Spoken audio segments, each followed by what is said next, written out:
How's it going, folks? My name is Colin Overby, manager here at Dunn's Attic. Today I wanted to go over one of our most asked questions, which is how does the max bid system work in our online auctions?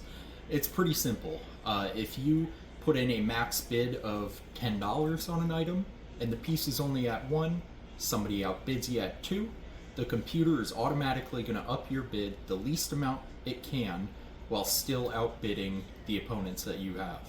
It will not ever exceed your max bid unless you manually go in there yourself and raise it.